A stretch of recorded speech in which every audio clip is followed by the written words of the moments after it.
2 ദിവസം മുമ്പ് ഒരു വാർത്ത വന്നിരുന്നു.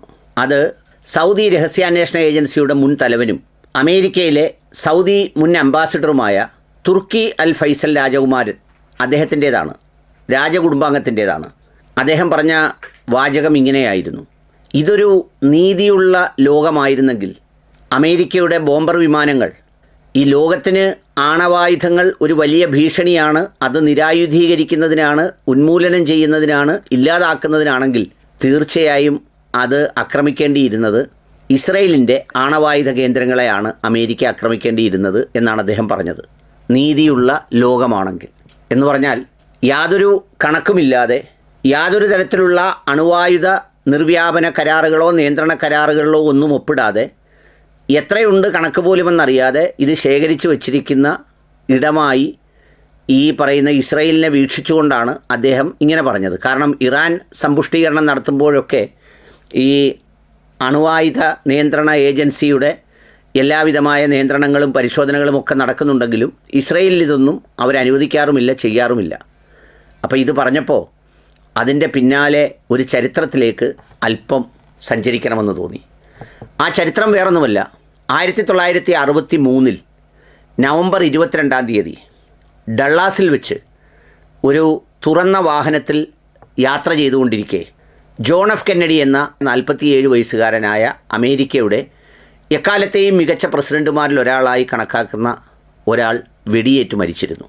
അദ്ദേഹത്തിനെ കൊന്ന സംഭവങ്ങളും അതിൻ്റെ പിന്നിലെ പശ്ചാത്തലവും അതിൻ്റെ ചരിത്രങ്ങളും ഒക്കെ ഇന്നും വളരെ ദുരൂഹമായി നിലനിൽക്കുമ്പോൾ ചില സവിശേഷമായ കോൺസ്പിറസി തിയറികൾ, ചില സവിശേഷമായ ഗൂഢാലോചനാ സിദ്ധാന്തങ്ങൾ ഇതിൻ്റെ പിന്നിൽ ഉണ്ടാക്കി ഫെഡറൽ ഏജൻസിയും CIA അടക്കമുള്ള എല്ലാവരും കൂടി ചേർന്ന് അതിനെ അങ്ങനെയാക്കി വെച്ചിരിക്കുന്ന സമയത്ത് നമ്മുടെ ട്രംപിൻ്റെ ആദ്യ വരവിൽ ജോൺ എഫ് കെന്നഡിയുടെ വധവുമായി ബന്ധപ്പെട്ട എല്ലാ രേഖകളും പുറത്തുവിടും എന്ന് പറഞ്ഞപ്പോൾ CIA അടക്കമുള്ള കുറ്റാന്വേഷണ ഏജൻസിയും അമേരിക്കയുടെ രഹസ്യാന്വേഷണ ഏജൻസിയും ഒക്കെ മിസ്റ്റർ പ്രസിഡൻറ്റിനെ ഉപദേശിച്ചു, അത് പുറത്തുവിട്ട് കളയരുത്, അത് പുറത്തുവിട്ടാൽ വല്ലാത്ത സംഭവമായി മാറും എന്ന് പറഞ്ഞൊരു സംഗതിയുണ്ട്.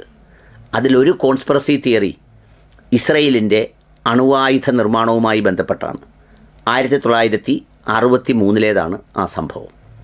അത് എത്ര പേർക്ക് ഓർമ്മയുണ്ടാവും, അല്ലെങ്കിൽ പുതിയ കാലത്തിൻ്റെ ചരിത്രം വായിക്കുന്നവർക്ക് ആ തിയറി എന്താണെന്ന് കൂടി ഒന്ന് പറഞ്ഞു പോകേണ്ടതുണ്ട്. അതാണ് പറയുന്നത്. 1963 നവംബർ 22 അന്ന് പ്രസിഡൻ്റായിരുന്ന ജോൺ എഫ് കെന്നഡി 46-47 വയസ്സേ പ്രായമുണ്ടായിരുന്നുള്ളൂ. അദ്ദേഹം വളരെ സോഷ്യലിസ്റ്റിക് നിലപാടുകൾ സ്വീകരിച്ച, അതിനേക്കാളുപരി അണുവായുധത്തെ സംബന്ധിച്ചും ലോകസമാധാനത്തെ സംബന്ധിച്ചും വലിയ ഉത്കണ്ഠയും ആകാംക്ഷയുമൊക്കെയുള്ള പ്രസിഡൻ്റായിരുന്നു. അദ്ദേഹം ഒരു തുറന്ന ജീപ്പിൽ, സാധാരണ പ്രസിഡന്റുമാരുടെ സമയപരിപാടികൾ മുൻകൂട്ടി അറിയിക്കാറില്ല, ഇത് വളരെ മുൻകൂട്ടി പ്രഖ്യാപിച്ച്, ഇതിലൊന്നും പ്രസിഡന്റിന് ഇടപെടാൻ പറ്റില്ല, നിങ്ങൾക്കറിയാമല്ലോ. ഇപ്പോൾ മുഖ്യമന്ത്രി ഒരു കസേരയിലിരിക്കുമ്പോൾ നമ്മളെല്ലാവരും വിചാരിക്കുക അദ്ദേഹത്തിൻ്റെ കാര്യങ്ങളെല്ലാം അദ്ദേഹമാണ് തീരുമാനിക്കുന്നതെന്ന് വിചാരിച്ചാൽ തെറ്റിപ്പോവും. തീരുമാനിക്കുന്നത് വേറൊരു വിങ്ങാണ്, ഒരു ഡിപ്പാർട്ട്മെൻറ്റാണ്. അദ്ദേഹം അതിനെ ചിലപ്പോൾ എത്ര മണിക്ക് ഇറങ്ങാം എന്നേ ചോദിക്കാറുള്ളൂ. അതിനപ്പുറത്ത് ബാക്കിയെല്ലാം ക്രമീകരിക്കേണ്ടത് അവരാണ്. അങ്ങനെ ക്രമീകരിച്ച് 1963 നവംബർ 22 അദ്ദേഹം ഒരു തുറന്ന വാഹനത്തിൽ, അത് നമ്മൾ സെർച്ച് ചെയ്താൽ അതിൻ്റെ മിനിറ്റ് ടു മിനിറ്റ് സംഗതികൾ കിട്ടും. അതായത് ലേഡി പ്രസിഡൻറ്റ് പിന്നെ ഹോട്ടലിലെത്തുന്നതും അവിടെ നിന്ന് തുറന്ന വാഹനത്തിൽ ഇവർ പോകുന്നതുമൊക്കെ. അങ്ങനെ സഞ്ചരിക്കുന്നതിനിടയിൽ ടെക്സാസിലുള്ള സ്കൂൾ ബൂം ഡെപ്പോസിറ്ററി എന്ന് പറയുന്ന ഒരു ബിൽഡിങ്ങിൻ്റെ 6ാം നിലയിൽ നിന്ന് ലീ ഹാർവേ ഓസ്വാൾ എന്ന് പറയുന്ന ഒരാൾ ഈ പ്രസിഡൻറ്റിനെ വെടിവെക്കുകയാണ്. ആ വെടിയേറ്റ് 3 വെടിയുണ്ട് മറ്റോ അദ്ദേഹത്തിന് നേരെ ഉതിർത്തു. അതിൽ ഒരെണ്ണം അദ്ദേഹത്തിൻ്റെ കഴുത്തിലൂടെ പാഞ്ഞു. മണിക്കൂറുകൾക്കകം ജോൺ എഫ് കെന്നഡി കൊല്ലപ്പെട്ടു. ആ കൊല്ലപ്പെടുന്നതിന് മുമ്പ് അദ്ദേഹം ഈ അണുവായുധത്തെ സംബന്ധിച്ച്, ഇസ്രയേൽ അണുവായുധം നിർമ്മിക്കുന്നുണ്ട് എന്നുള്ളതിനെ സംബന്ധിച്ച് ഒരു അറിവ് ലഭിക്കുകയും അതിനെ സംബന്ധിച്ച് അന്നത്തെ ഇസ്രയേൽ പ്രധാനമന്ത്രിയായിരുന്ന ഡേവിഡ് ബെൻ ഗൂറി എന്ന് പറയുന്ന, ഇപ്പോൾ ബെൻഗൂറി എയർപോർട്ട് എന്നൊക്കെ പറയുന്ന എയർപോർട്ടൊക്കെ ഉള്ള അദ്ദേഹത്തിൻ്റെ പേരിലാണ്, ഡേവിഡ് ബെൻഗൂറി എന്ന് പറയുന്ന അവിടുത്തെ പ്രധാനമന്ത്രിക്ക് ഒരു കത്തെഴുതി, നിങ്ങൾ അണുവായുധം നിർമ്മിക്കുന്നുണ്ടോ, ഉണ്ടെങ്കിൽ അതിൻ്റെ സ്റ്റേജ് എന്താണ്, അങ്ങനെ നിർമ്മിക്കാനുള്ള തീരുമാനം എന്താണ്, ഇത്തരം കാര്യങ്ങൾ ചോദിച്ചാണ് അന്ന് അദ്ദേഹം ടെലഗ്രാഫ് വഴിയോ ഒക്കെ മെസ്സേജ് അയച്ചതും അത്തരം കാര്യങ്ങളൊക്കെ കൈമാറിയതുമല്ല. ഈ പ്രധാനമന്ത്രി യഥാർത്ഥത്തിൽ കുറച്ചൊരു നല്ലവനായിരുന്നതുകൊണ്ട് അദ്ദേഹത്തിന് ഇല്ലെന്ന കള്ളം പറയാൻ വയ്യ. ഉണ്ടെന്ന് പറഞ്ഞാൽ അത് അന്നത്തെ ജോൺ എഫ് കെന്നഡിയുടെ നിലപാടുമായി ഒട്ടും യോജിക്കുന്നതാവില്ല. അത് വളരെ ഗൗരവമായൊരു സംഭവമായി മാറും. ജോൺ എഫ് കെന്നഡി എന്ത് തീരുമാനവും എടുക്കും. അങ്ങനെ അദ്ദേഹം 1, 2, 3 കത്തുകൾ അയച്ചിട്ട് മറുപടി കൊടുത്തില്ല. ഏറ്റവും ഒടുവിൽ ആ പ്രധാനമന്ത്രി രാജിവെച്ചു. ആ പ്രധാനമന്ത്രി രാജിവെച്ചിട്ട് അതിനുശേഷം കെവി ഇഷ്കോൾ എന്ന് പറയുന്ന ഒരു പുതിയ പ്രധാനമന്ത്രി വരികയും ചെയ്തു. അങ്ങനെ ആ പുതിയ പ്രധാനമന്ത്രി അധികാരത്തിൽ വന്നു. ബെൻഗൂറി രാജിവെച്ചു. ഈ ചോദ്യം ഉത്തരമില്ലാതെ അങ്ങനെ നിൽക്കുന്ന സമയത്താണ് ഈ ഓസ്വാൾഡ് ഹർവി എന്ന് പറയുന്ന ഒരാൾ 6ാം നിലയിൽ നിന്ന് ജോൺ എഫ് കെന്നഡിയുടെ നേരെ വെടിയുതിർക്കുന്നത്. അദ്ദേഹം ഒരു ക്രിമിനലാണ്, ഒരു ജയിൽ പുള്ളിയായിരുന്നു, ഒരു മുൻ മറൈനാണ്, ധാരാളം കേസുകളിൽ ശിക്ഷിക്കപ്പെട്ട ആളാണ്. അദ്ദേഹം എങ്ങനെ ജയിലിൽ നിന്ന് വന്നുവെന്നും എങ്ങനെ അതിൻ്റെ മുകളിൽ കയറിയെന്നും എന്തായിരുന്നു ഇദ്ദേഹത്തിനോടുള്ള വൈരാഗ്യമെന്നും ഒന്നും ഒരു വ്യക്തമേ അല്ല. അങ്ങനെ കൊന്നതിന് ശേഷം അദ്ദേഹം അപ്രത്യക്ഷനായി ഒളിവിൽ പോയി. അദ്ദേഹത്തെ ഒരു സിനിമാ തിയേറ്ററിൽ നിന്ന് അറസ്റ്റ് ചെയ്തു. ആ അറസ്റ്റ് ചെയ്ത് ആരെയാണ്?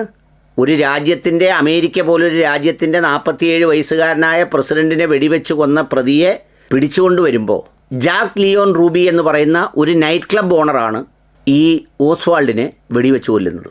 ഈ ഓസ്വാൾഡിനെ വെടിവെച്ച് കൊല്ലുന്ന അദ്ദേഹത്തിന് ഓസ്വാൾഡിനോട് എന്തെങ്കിലും തരത്തിലുള്ള വൈരാഗ്യം, വ്യക്തിവൈരാഗ്യം ഒന്നുമുണ്ട്, അല്ലെങ്കിൽ എന്തെങ്കിലും കാരണങ്ങൾ, ഇപ്പോൾ ഉദാഹരണത്തിന് പറഞ്ഞു കഴിഞ്ഞാൽ നമ്മൾ ഇപ്പോൾ രാജീവ് ഗാന്ധിയെ വധിച്ചു, ഇന്ദിരാഗാന്ധിയെ വധിച്ചു, അതിന് പിന്നിലൊരു റീസൺ ഉണ്ട്, എന്തെങ്കിലും ഒരു ഇൻസ്റ്റൻസ് ഉണ്ട്. അതേസമയം ഈ ജോൺ എഫ് കെന്നഡിയെ ഓസ്വാൾഡ് വധിച്ചതിനോ ഓസ്വാൾഡിനെ ഈ റൂബി വധിച്ചതിനോ ഒന്നും യാതൊരു വിധമായ കാരണങ്ങളും ഒന്നും കണ്ടില്ല. എന്തായാലും അദ്ദേഹത്തെയും വധിച്ചു. അപ്പോൾ ചുരുക്കത്തിൽ ഈ അണുവായുധ കേന്ദ്രം എത്രയുണ്ട്, അണുവായുധമുണ്ടോ എന്നൊക്കെ ചോദിച്ച പ്രസിഡൻറ്റുമില്ലാതായി, പ്രസിഡൻറ്റിനെ കൊന്നവരുമില്ലാതായി, ആ കൊന്നവനെ കൊന്ന ആളുടെ കഥയോടുകൂടി അതങ്ങ് അവസാനിക്കുകയും ചെയ്തു. എന്നിട്ട് 2-3 കമ്മീഷനുകളെ നിയമിച്ചു. ഈ കമ്മീഷനുകളെല്ലാം പഠിച്ചെത്തിയ ഒരു സംഗതി ക്യൂബയുടെ തലയിലേക്കാണ്. എന്ന് പറഞ്ഞാൽ ക്യൂബയിലെ ഫിഡൽ കാസ്ട്രോ, കമ്മ്യൂണിസം, അത് ഈ പറയുന്ന ആരോടുള്ള ജോൺ എഫ് കെന്നഡിയോടുള്ള എതിർപ്പ് കൊണ്ട് അമേരിക്കയിൽ ആസൂത്രണം ചെയ്ത ഒരു വധമായി. എന്നാൽ കൃത്യമായ തെളിവുകളില്ലാതെ, ഇത് തമ്മിൽ ബന്ധിപ്പിക്കാൻ കാരണങ്ങളില്ലാതെ സോവിയറ്റ് യൂണിയനും ക്യൂബയും കമ്മ്യൂണിസവും എല്ലാം കൂടി ചേർന്ന് നടപ്പിലാക്കിയതാണ് എന്നൊക്കെ പറയുന്ന സംഗതിയിൽ അതിനെക്കൊണ്ട് എത്തിക്കുകയായിരുന്നു എന്നാണ് ഇസ്രേലിയൻ കോൺസ്പിറസി തിയറി പറയുന്ന ആളുകൾ പറയുന്നത്. എന്നുവെച്ചാൽ അതൊരു യുക്തിഭദ്രവും യാതൊരു കാരണവും എടുത്തു പറയാനില്ലാത്ത വിധമാണ് ഈ പറഞ്ഞ ഒരു തിയറി ഉണ്ടാക്കിയത്. എന്നാൽ വളരെ ശക്തമായി ഇത്തരമൊരു സംഗതി ചെയ്തത് മൊസദാണെന്നും മൊസദും അതോടൊപ്പം CIA-യുടെയും ഒക്കെ ഒരു ബന്ധം ഇക്കാര്യത്തിൽ ഉണ്ടായിരുന്നു എന്നും ആക്ഷേപമുള്ള ഒരു കോൺസ്പിറസി തിയറിയും അവിടെ നിലനിൽക്കുന്നുണ്ട്. അത് പിന്നീട് എങ്ങും എത്തിയില്ല. അതിൻ്റെ വഴിക്ക് അങ്ങ് സഞ്ചരിച്ചു. ഈ പറയുന്ന ഈ ഓസ്വാൾഡിനെ കൊന്ന പ്രതിയെ അദ്ദേഹത്തിനെ ഒരു തവണ വധശിക്ഷയ്ക്ക് വിധിച്ചു, അപ്പീൽ കൊടുത്ത്. ഈ അപ്പീലിൽ തുടരുന്നതിനിടയിൽ വാർദ്ധക്യ സഹജമായ രോഗം മൂലം അദ്ദേഹവും മരണപ്പെട്ടു. അവിടെ വെച്ച് ആ കഥ അവസാനിക്കുകയാണ് ചെയ്തത്. ട്രംപ് ഈ രേഖകളാണ് പുറത്തുവിടാൻ പോകുന്നു എന്ന് പറഞ്ഞ് ആദ്യം ഒരു ബഹളം വെച്ചത്.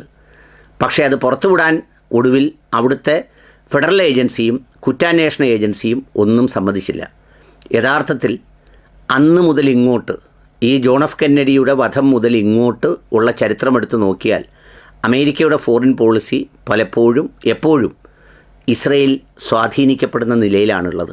1970-കളിലുണ്ടായ ഇറാൻ യുദ്ധവും, പിന്നീടുണ്ടായ ഇറാൻ-ഇറാഖ് യുദ്ധവും, പിന്നീട് അതിനുശേഷം വന്ന പിന്നെ ജൂനിയർ ബുഷിൻ്റെ കാലത്തുണ്ടായ ഇറാഖ് യുദ്ധവും, ഇതെല്ലാം കഴിഞ്ഞ് ഒബാമ വന്നപ്പോൾ ഒബാമ വളരെ പൊടുന്നനെ വളരെ സ്റ്റേബിളായി നിന്ന ലിബിയയെയും അതുപോലെ സിറിയയെയും ഗദ്ദാഫിയെയും അസദിനെയും ഒക്കെ അവിടെയൊക്കെ പ്രശ്നം ഉണ്ടായിരുന്നെങ്കിലും അവരെല്ലാം ഒരുമാതിരി സ്റ്റേബിളായിട്ടാണ് പോയത്.